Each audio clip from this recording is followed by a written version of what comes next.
So, ayan nga mga mare, good evening! Let's go, go, go mga mare! For today's video nga mga mare, papakita ko ngayon ang aking video kung saan mga mare ay sumakay ako sa kabayo. And then, ayan na nga mga mare, pinalakad ko muna nga sila mga mare. Ayan na nga, nag-umpisa na nga ako mare sumakay dyan. And then, shout out pala sa aking taga-video, charot. Ayan nga mga mare, ang aking karanasan sa pagsakay sa kabayo. Ako'y kinakabahan nga mga mare. At tinuturuan pa nga daw ako dyan ni kuya na ituwid lang ang likod. Huwag masyadong kabahan sa pagsakay sa kabayo.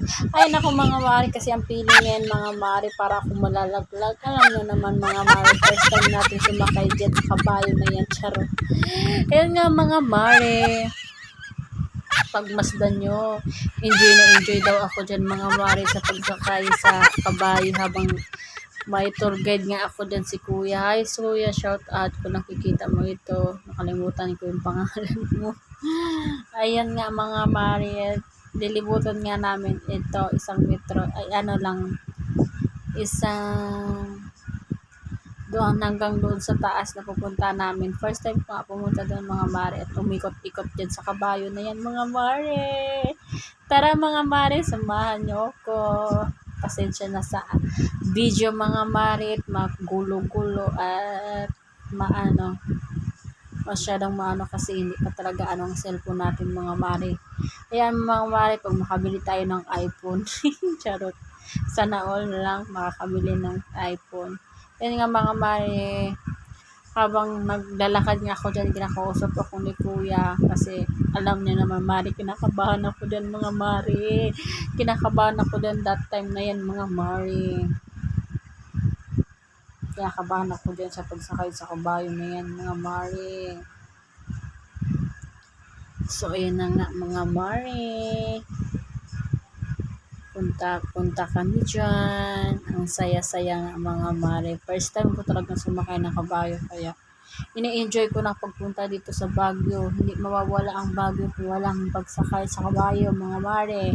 Kaya ayan mga mare, pagpunta kayo dito sa Baguio, hanapin nyo lang yung kabayo na si Sprek. Maganda, magaling yan. Charot. Yung kabayo na yan, naiihi na yan sa bigat ko. Sabay ganun. Yan nga mga mare, binibilisan nga natin maglakad yan nga mga mare. Ayan nga, oh. Enjoy na enjoy talaga ako mga mare, kasi first time ko talaga sumakay ng kabayo ba. Nung lumaki ka sa probinsya, tapos hindi ka nakakasakay sa ganito, dito ka lang nakasakay sa Baguio. Pero nakaka-enjoy naman pala talaga mga mare ang sumakay sa ganitong nakaka-enjoy. Sa una lang nakakakaba, kasi akala mo sisipain ka ng kabayo sa pagmumukha mo, charot. Ayun nga mga mare, at samahan na talaga ako mga mare sa paglilibot-libot ko dito. Ayan nga yung tanawin, napakaganda na nga ng tanawin nila mga mare. Ayan nga mga mare, tinatakbo na nga ni kuya papunta pataas. Sabi ni kuya, yumuko daw ako pag magpataas daw, kay wag daw ako mag-ano mga mare, maglikot-likot. So ayan ang mga mare, nakarating kami. Ayan ang makasama ko, yung pinsan ko. Buti pa nga tong pinsan ko, tingnan mo sila, wala na silang tour guide. Ang ako, tingnan mo naman mga mare, habang ang iniikot ako dyan ni kuya, sagi pala kong sakay mga mare. Sagi pa kong sakay dyan sa kabaano. Hindi man lang ako binibitawan ni kuya, kaya natakot ako mga mare ba. Grabe talaga yung takot ko dyan ba.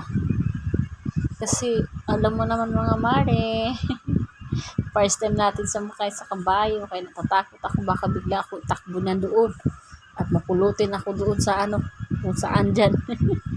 Ayun buti pa to si Ranlin, marunong talaga sumakay ng kabayo, samantalang ako pauwi tingnan mo naman, babae na yan.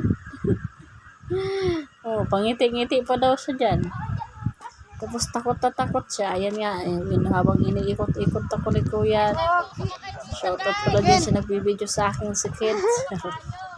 Ayun nga, sabi niya daw, kaya ano daw niya ako dyan mga mare. Bitawan daw ako ni kuya. Sabi ko, wag, mas takot ako. Ayun nga mga Takbuhin mo mare, yan niya, ikot-ikot patakbuhin. lang pag may time. Siguro bigat na yung kabayo sa akin ba. O, tumatakbo kami, pati si kuya, kawawa mo si kuya, nagtakbo-takbo din. Ay naman yung isa-isa. Sabi ko sa kuya, wag. Natakot ako. Sabay ganun, you know? Ay, naka mga mare. Nakaka-enjoy talaga yung ganitong mga point ba, no? Maggala-gala at makasakay sa ganitong pagkakataon ba. Sakay-sakay sa bayo. So, ayun nga mga mare. So, thank you so much sa walang sawang pagpapanood sa aking video. Sana patuloy nyo sa baybayan. At sa aking pag-explore mga mare, sa aking paggala-gala. Ay, ayun mga minsan kasi mga mare, kailangan lang din natin mag-enjoy, paminsan-minsan, wag lang puro stress dyan ang ating iniisip. Alam mo na, nakakatanda yan mga mare. Kaya, kailangan natin magkala-gala. Alam mo kasi ewan ko ba sa iba, nahihilo daw sila, na ano sila pag maglakad-lakad. Mang Pero Race. ako mga mare, mas gusto ko yung naglalakad ako. Yan nga mga mare, so yan dyan for today's video. Thank you. Bye mga mare. Thank you for watching. Let's go. Bye mga mare. Sana patuloy nyo pa rin ako sa baybayan sa aking more video.